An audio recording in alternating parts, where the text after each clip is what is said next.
Vamos a hacer un ejercicio de comparación sinóptica entre los textos de las bienaventuranzas de Mateo y Lucas. Voy a leer primero el texto de Mateo. Mateo capítulo 5, versículos 3 al 12.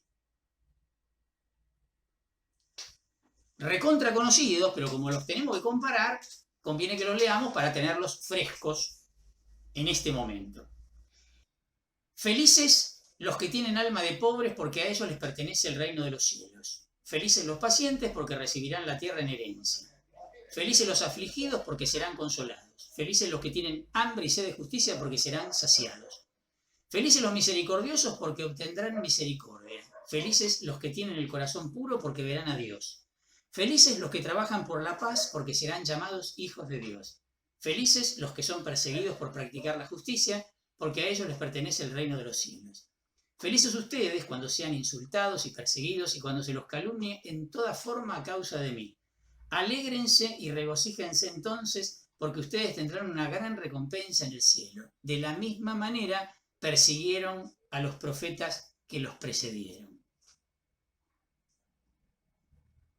Vamos a ver ahora las de Lucas. Leo Lucas capítulo 6, versículo 20 al 26. En realidad, la segunda parte del versículo 20, ¿no? 20b sería. Felices ustedes, los pobres, porque el reino de Dios les pertenece. Felices ustedes, los que ahora tienen hambre, porque serán saciados. Felices ustedes, los que ahora lloran, porque reirán. Felices ustedes cuando los hombres los odien, los excluyan y los insulten y los proscriban, considerándolos infames a causa del Hijo del Hombre. Alégrense y llénense de gozo en ese día, porque la recompensa de ustedes será grande en el cielo. De la misma manera los padres de ellos trataban a los profetas. Pero ay de ustedes los ricos, porque ya tienen su consuelo. Ay de ustedes los que ahora están satisfechos, porque tendrán hambre. Ay de ustedes los que ahora ríen, porque conocerán la aflicción y las lágrimas. Ay de ustedes cuando todos los elogien. De la misma manera, los padres de ellos trataban a los falsos profetas. Las diferencias son enormes y notables. Como todo ejercicio sinóptico, el tema es tratar de ver quién responde más fielmente a lo tradicional y, por lo tanto, quién retocó redaccionalmente más la fuente, la tradición recibida. Que claramente tenemos esto, un modelo de Q, que evidentemente podrían haber sido distintos, pero las diferencias son tan abrumadoras que todo da a entender que alguno de los dos, especialmente, retocó y mucho. Puede que los dos hayan retocado incluso, pero uno retocó y mucho. Vamos a ver, pero vamos a tratar no de hacer una consideración intuitiva, sino de poner algunos argumentos, ¿sí? Para esto. Primero vamos a la palabra makarioi, dichosos o felices, bueno, según la traducción. ¿Qué clase de dicha? Mateo y Lucas están de acuerdo. La buena noticia es un anuncio de felicidad. Una primera pregunta que nos podemos hacer es, ¿para el presente o para el más allá?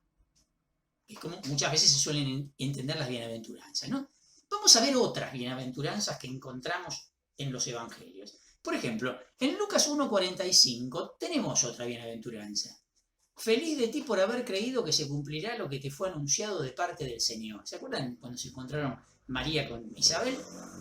Y en el mismo Evangelio de Lucas, en el capítulo 11, versículo 27-28, dice, cuando Jesús terminó de hablar, una mujer levantó la voz en medio de la multitud y le dijo, feliz el seno que te llevó y los pechos que te amamantaron. Jesús le respondió, felices más bien los que escuchan la palabra de Dios y la practican. Fíjense, en ambos casos se constata una felicidad y se la proclama. No se trata de un deseo ni tampoco se trata de una promesa. Es la constatación de una realidad actual. Un dato. Tomémoslo. La pregunta sería, si esto es así, ¿no? ¿Se dan cuenta de que son felices? Habría que preguntárselo, ¿no? Y la pregunta hoy a nosotros incluso, ¿no? ¿Cómo solemos concebir la dicha? Habitualmente, digo, popularmente. Hay un modo de concebir la dicha, digo bien, sí, que es tener todo lo que se desea. Es la propuesta consumista, digamos, ¿no? Pero también hay otro modo de concebir la dicha, que es contentarse con lo que se tiene.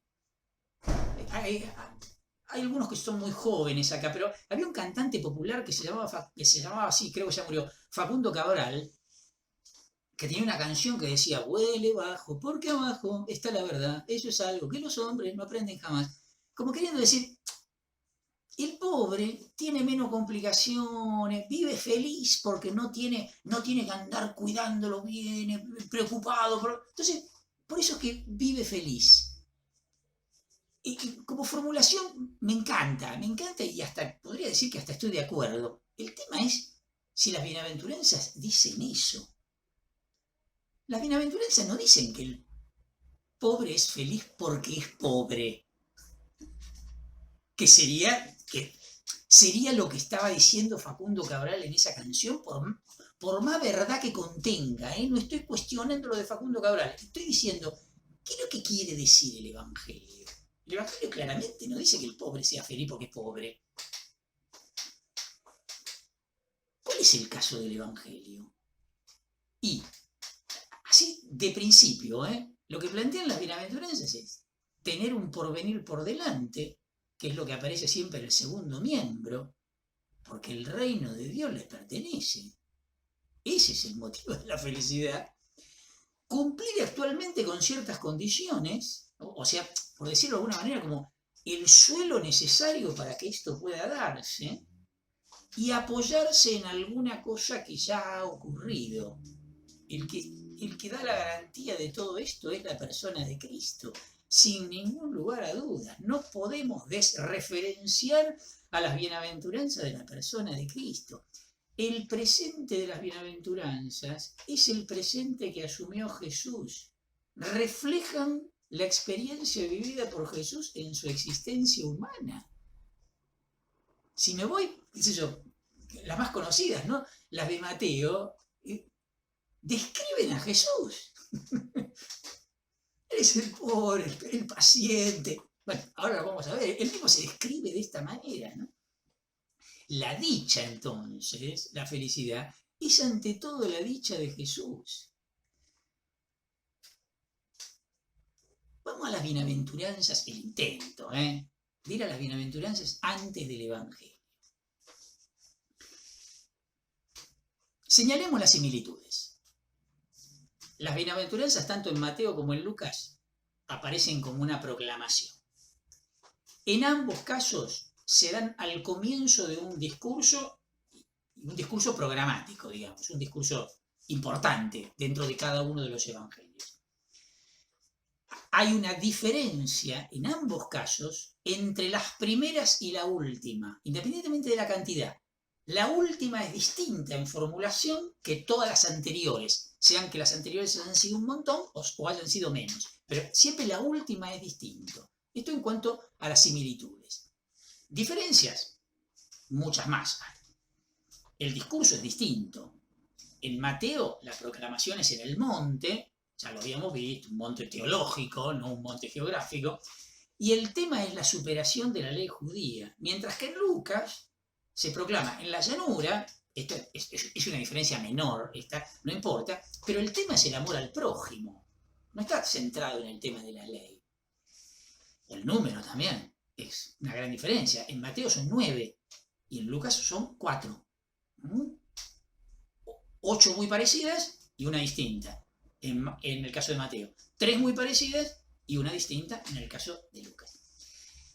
La razón de la dicha también es muy distinta. En Lucas son situaciones penosas.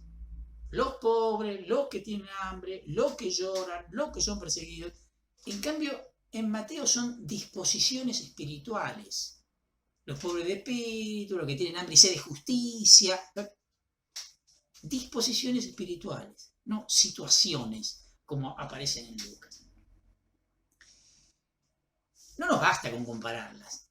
Tenemos que situarlas en la vida de Jesús y recurrir al mensaje que debe haber inspirado a las bienaventuranzas.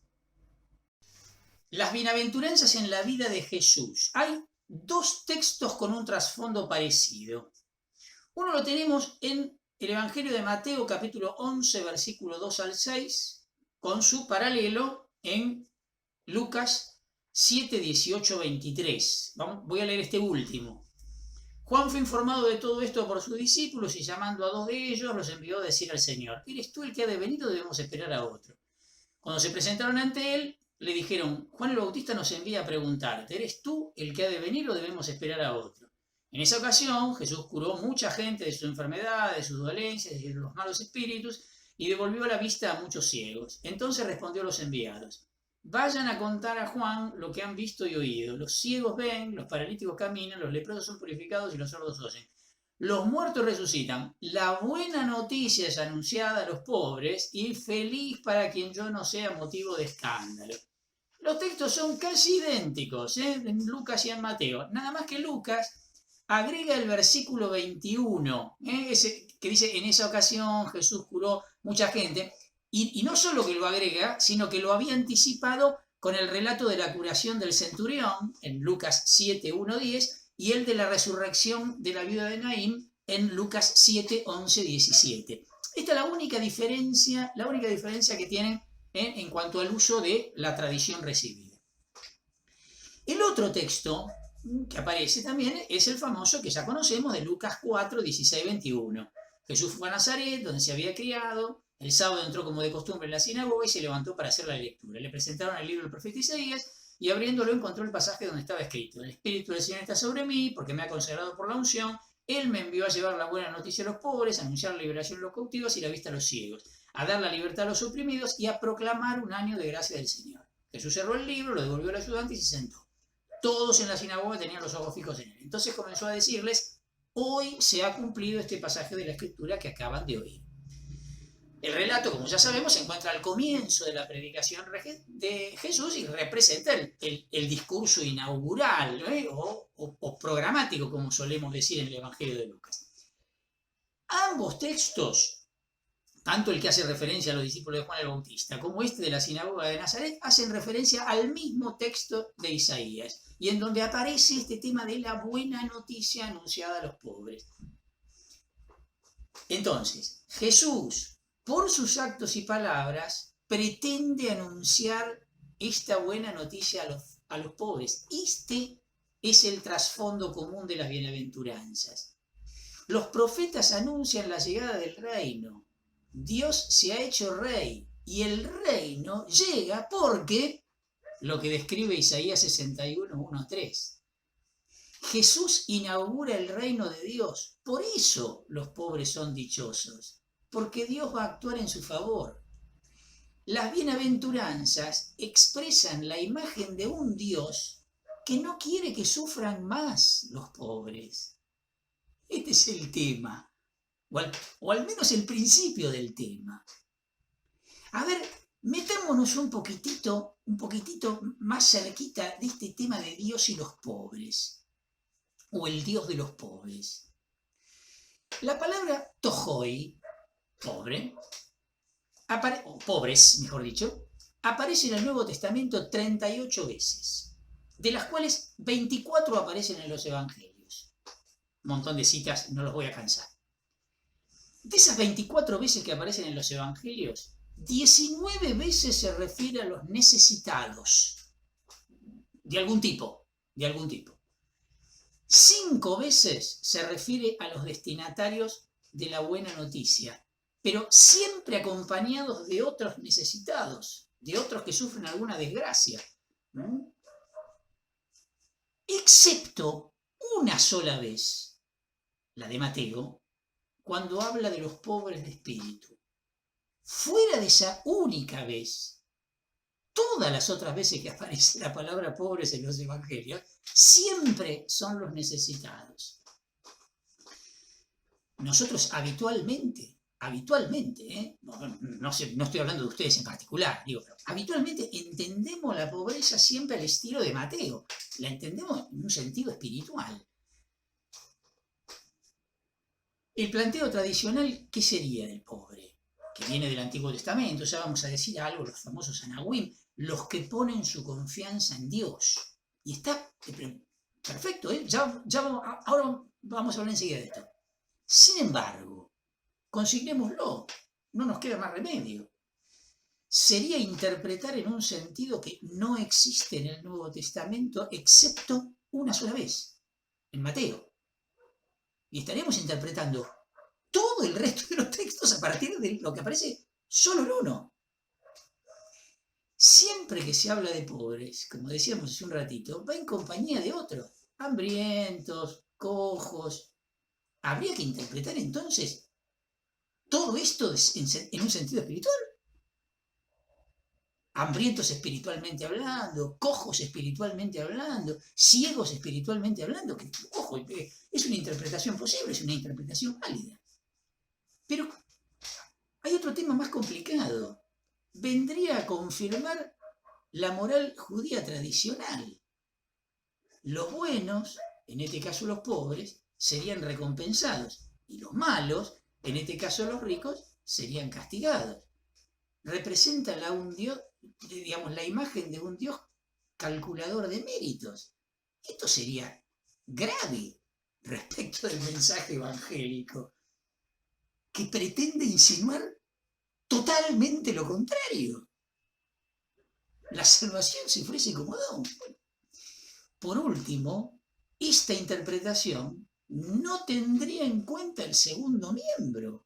Entonces, volvemos a lo que decíamos al principio, el pobre sería feliz porque pobre. ¿Correcto? Y entonces Dios lo quiere porque pobre.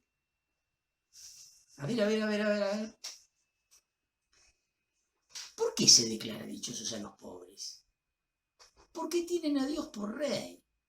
¿Y por qué tienen a Dios por rey?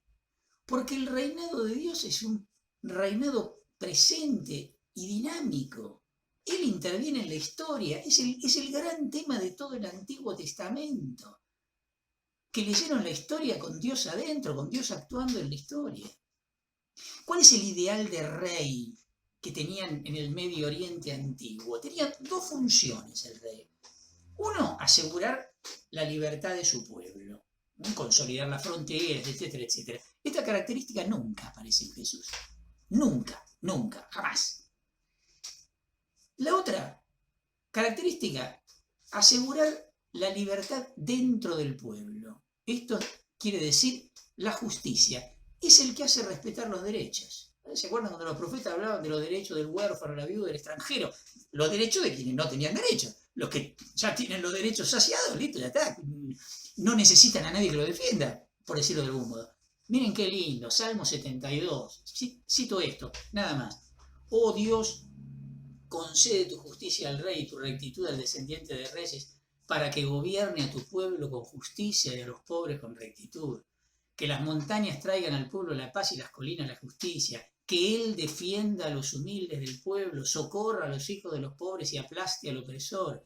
Que dure tanto como el sol y la luna a lo largo de las generaciones, que sea como lluvia que cae sobre el césped y como chaparrones que riegan la tierra, que en sus días florezca la justicia y abunde la paz mientras dure la luna, que domine de un mar hasta el otro y desde el río hasta los confines de la tierra, porque Él librará al pobre que suplica y al humilde que está desamparado, tendrá compasión del débil y del pobre y salvará la vida de los indigentes, los rescatará de la opresión y la violencia y la sangre de ellos será preciosa ante sus ojos. Bendito sea el Señor de Israel, el único que hace maravillas. Sea bendito eternamente su nombre glorioso y que su gloria llene toda la tierra. Amén, amén.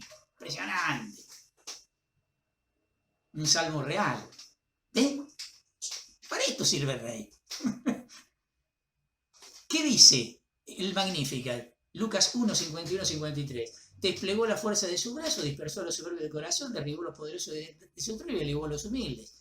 colmó de bienes a los hambrientos y despidió a los ricos con la mano vacía. Estamos en la misma línea. Estamos en la misma línea. Isaías 11, 1, 9. Después leanlo. Él no juzgará según las apariencias, ni se, juzgará con justicia a los débiles, decidirá con rectitud para los pobres.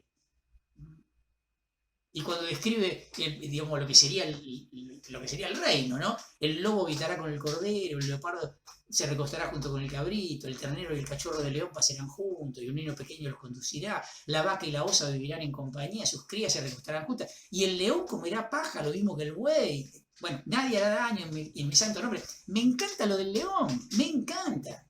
No dejo de sorprenderme con esto.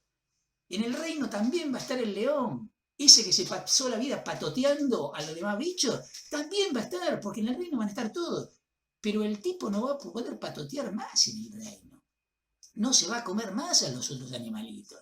Si quiere comer, va a tener que comer paja como el buey. La imagen me parece fantástica. Fantástica. Bueno, miren por dónde va la cosa, ¿eh? Salmo 146, Isaías 49. Podríamos seguir y seguir y seguir y seguir. Por eso, entonces, saquemos conclusiones. Si Dios ha decidido establecer su reinado, ¿quiénes son los que se benefician con esto?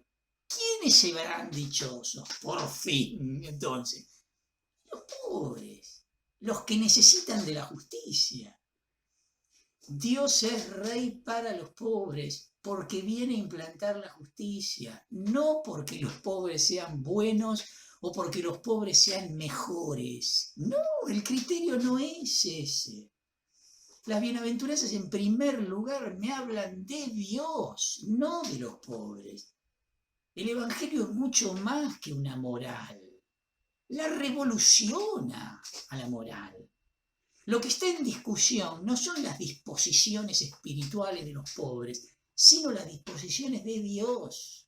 Eso es lo que describen. Y en el fondo, lo que está en discusión es la idea que nos hacemos de Dios. Este va a ser el punto de mayor conflicto de Jesús con los fariseos, ¿eh? El tema del reino como don y no como algo que se merece. Lo plantea con el joven rico clarísimamente. ¿Qué tengo que hacer yo para heredar yo la vida eterna yo? Porque eso es lo que le está preguntando. ¿Qué tengo que hacer para heredar la vida eterna? ¿Y Jesús qué le termina respondiendo? Después de ese intermedio de... ¿Y qué dice la ley? Eso yo lo hago desde la juventud. Bueno, entonces, deja todo, vendé, dalo a los pobres y seguime. No, ¿qué le está pidiendo? Nada, le está diciendo nada, no tenés que hacer nada, tenés que vaciarte. Es eso lo que tenés que hacer. No tenés que hacer nada, tenés que vaciarte. No, es impresionante, ¿eh? Dios está del lado de los pobres. De aquí es donde sale el tema de la opción preferencial por los pobres, que es patrimonio nuestro, es patrimonio latinoamericano, la formulación, digo, brota del Evangelio, lo estamos viendo, pero digo, la opción preferencial por los pobres es la opción de la iglesia, gente, en serio, no es una opción pastoral entre tantas otras. A este le gustan los pobres, entonces va y se va a la villa. Y el otro, no, al otro le gusta la educación, entonces da clase en un colegio. Y el otro le gusta la pastoral de la salud y por eso va a un hospital. Y el otro, y el otro, y el otro, y el otro, y el otro, y el otro, y el otro. No, no. La opción preferencial por los pobres es la opción de la iglesia. No es una opción pastoral, es la única. Desde ahí, es porque es el posicionamiento de Jesús. Es el posicionamiento de Jesús. Bueno, Francisco lo dice. La iglesia ubicada en la periferia donde se ubicó Jesús. Jesús se ubicó de ese lado. Y desde ahí, cuidado. Desde ahí no puso una lucha. Desde ahí amó a todos. Desde ahí se entregó por todos. Y desde ahí murió por todos. Y desde ahí salvó a todos. Pero el tipo no fue un neutral.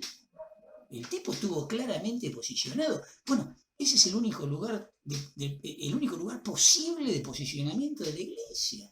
Y desde ahí tendrá que atender a todo, a los empresarios, a los universitarios, a los niños, a los ancianos, a los enfermos, a los alumnos, a todo el fioque. Pero desde ahí es un posicionamiento. No, esto es impresionante. La pregunta es, ¿de qué lado estamos nosotros? Esta es la pregunta que nos escupen las bienaventuranzas. La misma pregunta de Mateo 25, ¿no? Tremendo esto, tremendo. Vamos a la bienaventuranza, estas, las últimas, el perseguido por causa de Cristo. ¿Se acuerdan que habíamos dicho que eran distintas de las otras? Bueno, están formuladas en futuro estas. Están dirigidas a una segunda persona del plural y son claramente cristológicas. Las otras podríamos considerarlas como más teológicas, ¿sí? Y el motivo del sufrimiento es por Cristo. Según el contexto, a causa de los judíos, ¿no? O será luego a causa de los romanos, no importa eso. En realidad aclaran estas últimas lo que ya estaban contenidas en las primeras. Es la identificación con la persona y el proyecto de Jesús que describen las anteriores. Esto que decíamos, las bienaventuranzas en el fondo lo describen a Jesús, es la dicha de él. Fantástico, documento de Aparecida 1000 por 1000, ¿se acuerdan? Discípulos y misioneros, ¿no? En tanto en cuanto identificados con el maestro, discípulos. En tanto en cuanto identificados con su proyecto, el reino, misionero. Fantástico. Por el sufrimiento entramos en solidaridad con aquel del único que depende de la salvación. ¿Se acuerdan de Marcos 8, 34, 38? El que quiera seguirme, niegue a sí mismo, tome su cruz y sígame, porque quien pierda la vida en este mundo la ganará, pero quien gane la vida... ¿Se acuerdan? Bueno, es esto. Hay un montón de textos en esta línea, un montón de textos. De la identificación con la persona de Cristo. Bueno, el gran tema de Pablo, ¿no? La carta a los Romanos, capítulo 6, ¿no? Los que fuimos bautizados hemos sido sumergidos en su muerte para resucitar con él a una vida nueva. El que está en Cristo es una nueva criatura, ¿se acuerdan, no? Bueno, estamos ahí, estamos ahí. Las bienaventuranzas de Lucas, digamos algo de las bienaventuranzas de Lucas, que siempre quedan ahí opacadas por la magnificencia de las de Mateo. ¿Se fijaron que 2 veces aparece el ahora? Es muy interesante esto, ¿eh? En la segunda y en la tercera aparece el ahora. El ahora, o el hoy de Jesús, desde el criterio de las otras veces que aparece esta expresión, especialmente el hoy en el Evangelio de Lucas, tendría que haber aparecido en el segundo miembro. A ver si se entiende lo que quiero decir. Porque habitualmente el hoy de Lucas, el ahora de Lucas, se opone al pasado. Por ejemplo, hoy en la ciudad de David les ha nacido el Salvador, que es el Mesías, el Señor. Solo de Lucas, ¿eh? Hoy esta palabra se ha cumplido. Lo que acabamos de leer en la sinagoga de Nazaret. Cuando le dice a Zaqueo, hoy la salvación ha llegado a esta casa. ¿Ven? Lo que se esperaba ya se realizó. Habitualmente. Entonces, tendría que esperarse para el segundo miembro la realización de lo que provoca la culminación de lo anterior. Sin embargo, no. El ahora en Lucas, en este caso, se opone al futuro. Todavía no ha llegado plenamente. ¿Y cuándo es ese luego? Y si vamos a buscar otros textos que nos ayuden a entender desde la perspectiva de Lucas, y tendríamos que identificarlo con el momento de la muerte, entonces.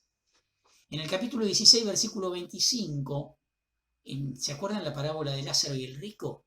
Hijo mío, respondió Abraham, recuerda que has recibido tus bienes en vida, y Lázaro, en cambio, recibió males. Ahora él encuentra aquí su consuelo y tú el tormento. ¿Sí? En Lucas 16:9, el administrador astuto, Pero yo les digo, gánense amigos con el dinero de la injusticia para que el día en que les falte ellos lo reciban en las moradas eternas. ¿Ven? La perspectiva está en el futuro. El ahora de ustedes de Lucas es la condición presente del cristiano. Miren lo que dice Hechos, capítulo 14, versículo 22, en el contexto de la predicación de Pablo, de la misión de Pablo y Bernabé, ¿no? Confortaron a sus discípulos y los exhortaron a perseverar en la fe, recordándoles que es necesario pasar por muchas tribulaciones para entrar en el reino de Dios. Es la experiencia cristiana. Es la experiencia cristiana de aquellos a quienes iba dirigido incluso el Evangelio de Lucas. Esto está en relación con lo que decíamos antes, con respecto a la identificación del cristiano con la persona y con el proyecto de Jesús. Frente a esto, Lucas agrega, cosa que Mateo no hace, las malaventuranzas, ¿sí? Pero ay de ustedes los ricos. ¿Quiénes son estos ricos? ¿Por qué son desdichados? A ver, otra vez, acudiendo a textos de Lucas, no inventando nosotros. Y parece que Lucas está queriendo dar a entender que la riqueza le impide al hombre ver más allá de la vida presente y por tanto le impide ver dónde está su verdadero interés. La riqueza además encierra al hombre en sí mismo y le impide pensar en los demás o darse cuenta que los demás pueden estar necesitando algo. Ahora vamos a poner ejemplo de cada una de estas cosas. Y la riqueza tiende a ocupar en el corazón del hombre un lugar que en realidad le corresponde solo a Dios. La riqueza suele convertirse en un ídolo. Todo esto Lucas lo desarrolla especialmente en 2 capítulos. Ya algo dijimos cuando vimos la teología, como yo iba a decir esto, por eso no abundé en ese momento, simplemente hice una descripción rápida. Especialmente en los capítulos 12 y 16 del Evangelio de Lucas. En el capítulo 12 empieza invitando a no tener miedo en las persecuciones, versículos 1 al 12, y en el versículo 13, un desconocido le pide a Jesús que haga de árbitro en una cuestión de herencia, ¿no? Y él responde, amigo, ¿quién me ha constituido juez o árbitro entre ustedes? Después les dijo, cuídense de la abundancia, la vida del hombre no está asegurada por sus riquezas. ¿Qué viene a continuación? Les cuenta la parábola del rico insensato. ¿Se acuerdan de eso? Alma, descansa tranquila, necio, esta misma noche, ¿te ves? Versículos 16 al 21. Luego viene el abandono en la providencia, que completa la enseñanza para los discípulos. Versículos 22 al 31. Finalmente, versículos 32-34, dice, no temas, pequeño rebaño, porque el Padre de ustedes ha querido darles el reino. Vendan sus bienes y denlos como limosna. Háganse bolsas que no se desgasten y acumulen un tesoro inagotable en el cielo, donde no se acerca el ladrón ni destruye la polilla. Porque allí donde tengan su tesoro, tendrán también su corazón. ¿Ven por dónde va Lucas? Vamos al capítulo 16. Empieza con la parábola del administrador astuto, versículos 1 al 12. Donde, si tenemos que hacer una síntesis absoluta y buscarle el punto, y pretende explicar cómo hay que utilizar el dinero del que disponemos en este mundo. O sea, para el reino. El único objetivo es ese. Enfrente está la parábola de Lázaro y el rico, versículos 19 al 31, que pretende señalar cómo no hay que usar el dinero. ¿Se acuerdan que el tipo se la pasaba banqueteando, el rico? Y no era capaz de ver que en la puerta, porque en el fondo el rico no era malo, no lo castigaba y no lo insultaba a Lázaro. No, simplemente ni sabía que existía, no se dio cuenta que había un mendigo en su puerta. Este es el problema. Fantástico. ¿Qué hay en el medio? Nos encontramos con antiopción, versículo 13. Ningún servidor puede servir a 2 señores. Que decimos un ratito, porque aborrecerá a uno y amará al otro. O bien se interesará por el primero y menospreciará al segundo. No se puede servir a Dios y al dinero. Chao. En el siguiente versículo, el autor comenta, versículo 14, Los fariseos, que eran amigos del dinero, escuchaban todo esto y se burlaban de Jesús. Y entonces viene lo que dijimos en la teología. En el fondo, Lucas lo que está diciendo es la riqueza de Israel y la salvación. La clave es compartir. El sumario que estuvimos analizando del capítulo 4 del libro de los Hechos de los Apóstoles. Ninguno pasaba necesidad, porque todos los que tenían campos o casas las vendían, ponían el dinero al pie de los apóstoles y ellos repartían según la necesidad. ¡Qué grande! Y es la justicia. No. Vamos a decir algo de las bienaventuranzas de Mateo. ¿No? Algo de las bienaventuranzas de Mateo. Presentan un programa de vida cristiana. Es otra cosa completamente distinto. ¿Cómo hay que obrar para ser dichoso? Esto sería. En realidad solo hay 3 que se diferencian de las de Lucas. La quinta, felices los misericordiosos porque obtendrán misericordia, que está en el versículo 7. La sexta, felices los que tienen el corazón puro porque verán a Dios, que está en el versículo 8. Y la séptima, felices los que trabajan por la paz porque serán llamados hijos de Dios, que está en el versículo 9. La octava de Mateo, estoy siempre en Mateo, felices los que son perseguidos por practicar la justicia, que está en el versículo 10, guarda una íntima relación con la novena, donde Mateo agrega el tema de la calumnia que está ausente en Lucas, pero que en esas son como muy parecidas. Ya habíamos dicho algo de las últimas, ¿no? Bueno, me estoy refiriendo a esto. Lo mismo, la segunda de Mateo, felices los pacientes, del versículo 4, representa como un desdoblamiento de la primera. Las 8 primeras, estas que son parecidas en Mateo, conforman un grupo bien definido y que está claramente identificado por una inclusión. Fíjense cómo termina la primera y cómo termina la octava, porque a ellos les pertenece el reino de los cielos.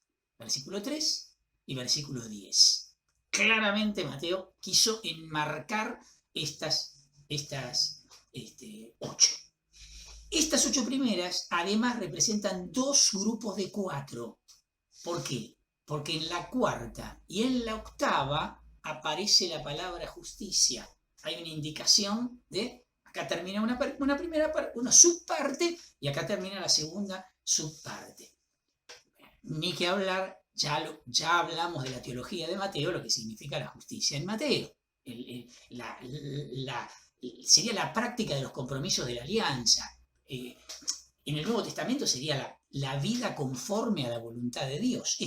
Esto sería, ¿no? Aparecen varias oportunidades. La novena, o sea, la última, en Mateo, representa una transición con la continuación del discurso. No nos olvidemos que el discurso del monte sigue. El cambio a la segunda persona del plural anuncia ya las sentencias que vienen enseguida. Ustedes son la sal de la tierra, ustedes son la luz del mundo, que es lo que viene a continuación, ¿sí? ¿De dónde proviene el tema de los pobres de espíritu y los pacientes del Evangelio de Mateo?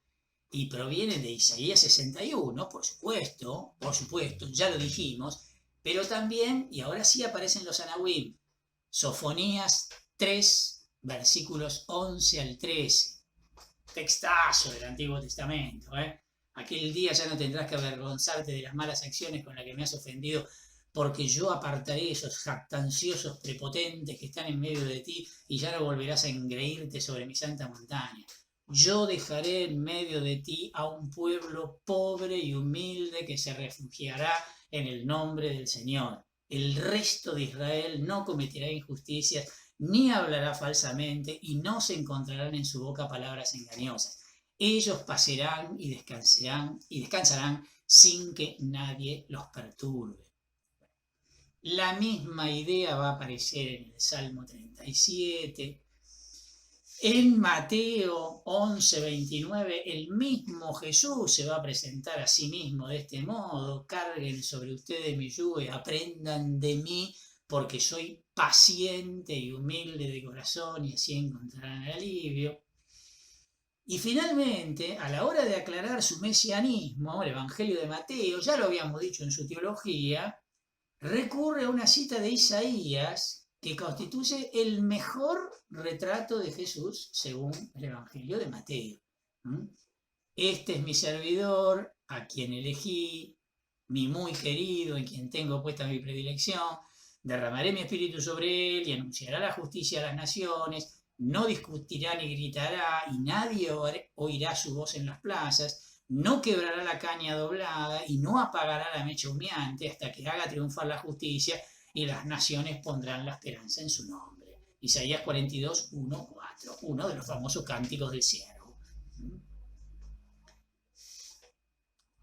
Los pobres de espíritu de Mateo tienen que ver con esto. Los misericordiosos y los que trabajan por la paz. Podríamos nuclear estas dos como una manera de comportarse con los demás. Para Mateo, se es misericordioso perdonando a los otros. ¿Se acuerdan cómo terminaba el discurso sobre la comunidad con la parábola del siervo sin entrañas? Mateo 18, 21, 35. El tema de los que trabajan por la paz, maravilloso, maravilloso. No son los pacíficos. Me encantan los hippies, por Dios. Esto no es una crítica al hippismo que de verdad me gustan. Paz, amor y rock and roll. Pero no es eso lo que está diciendo acá. Y tampoco está diciendo los que imponen la paz. El Imperio Romano había logrado la Pax Romana alrededor del Mare Nostrum.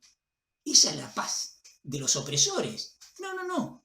Ni pacifistas, ni pacificadores. Acá habla de los que trabajan por la paz. Genial. Los que construyen la paz. En el contexto de Mateo, las dos, la de los misericordiosos y la de los que trabajan por la paz, se relacionan con el amor al prójimo. En el 7:12, Mateo 7:12, en el mismo Sermón de la Montaña, todo lo que deseen que los demás hagan por ustedes, háganlo por ellos. En esto consiste la ley y los profetas. Una máxima universal que la encontramos por todas las culturas en negativo. Acá está en positivo. Una gran diferencia. Una cosa es no hacerle a los demás lo que no querés que te hagan a vos. No jodas a los demás. Pero no tenés por qué hacer nada.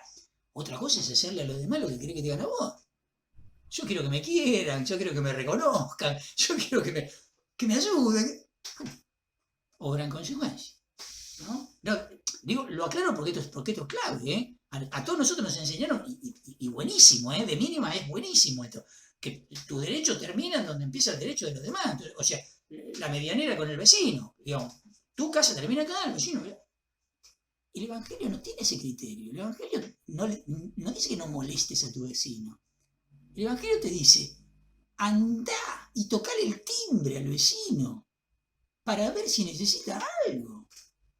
Presentate, decile quién sos, decile que estás a su disposición si lo llega a necesitar. Metete, no te metas.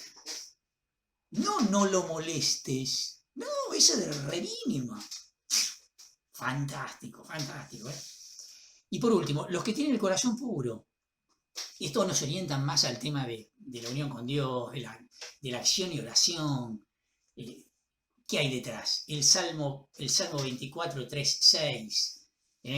¿Quién podrá subir a la montaña del Señor y permanecer en su recinto sagrado? El que tiene las manos limpias y puro el corazón, el que no rinde culto a los ídolos ni jura falsamente. Él recibirá la bendición del Señor, la recompensa de Dios su Salvador. Así son los que buscan al Señor, los que buscan tu rostro, Dios de Jacob. ¿Ven? ¿Se trata de un esfuerzo por parte del hombre? No. Y esto no es una novedad de Jesús, Esto no es una novedad que arranca con Jesús. Ya había sido anticipado en el Antiguo Testamento, 2 textos recontra conocidos. Uno de Jeremías 31, 34, Llegarán los días, oráculo del Señor, en que estableceré una nueva alianza con la casa de Israel y la casa de Judá. Nueva alianza, en la antigua alianza, en el Antiguo Testamento. No será como la alianza que establecí con sus padres el día que los tomé de la mano para hacerlos salir de Egipto. Mi alianza que ellos rompieron, aunque yo era su dueño, oráculo del Señor. Esta es la alianza que estableceré con la casa de Israel después de aquellos días, oráculo del Señor. Pondré mi ley dentro de ellos y la escribiré en sus corazones. Yo seré su Dios y ellos serán mi pueblo. Y ya no tendrán que enseñarse mutuamente diciéndose el uno al otro, conozcan al Señor, porque todos me conocerán, del más pequeño al más grande, oráculo del Señor, porque yo habré perdonado. Una acción que Dios va a realizar en el corazón del ser humano. Es el reino como don, esto. No se trata de un voluntarismo, volvemos a que no hay que hacer nada. Y bueno, el otro gran texto, Ezequiel 36, 25, 27.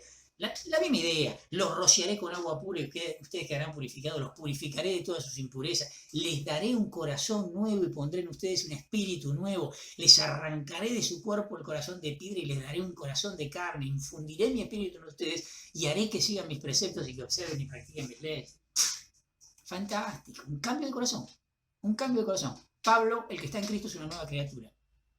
Pero eso, ¿cómo se logra? Identificándose con la persona de Jesús. Y ya, no hay que hacer nada. Salmo 51 también, etcétera, etcétera. Conclusión. Las bienaventuranzas son, ante todo, una proclamación de felicidad. No son ni una promesa ni un deseo. Son una fórmula de felicitación. Lo que dijimos al principio de todo nuestro desarrollo. La dicha que se proclama en el primer miembro solo se comprende en lo que aparece en el segundo miembro. ¿Sí?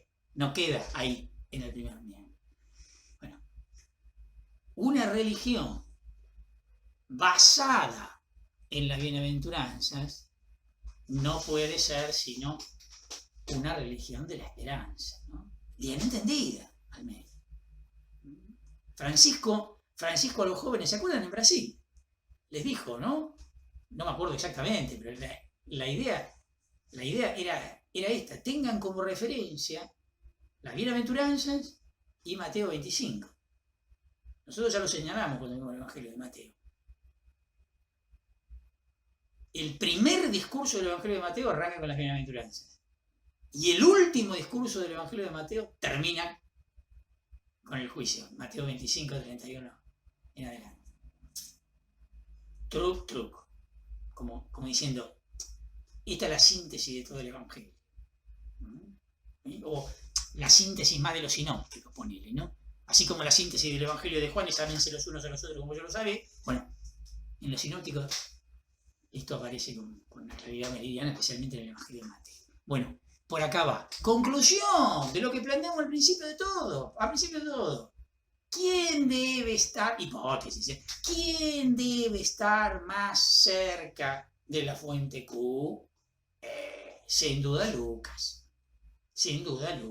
En este caso, sin ningún lugar a dudas, Mateo metió mano, hizo, digamos, el preámbulo del Sermón de la Montaña, se mandó el tipo, ¿sí? Y trácate.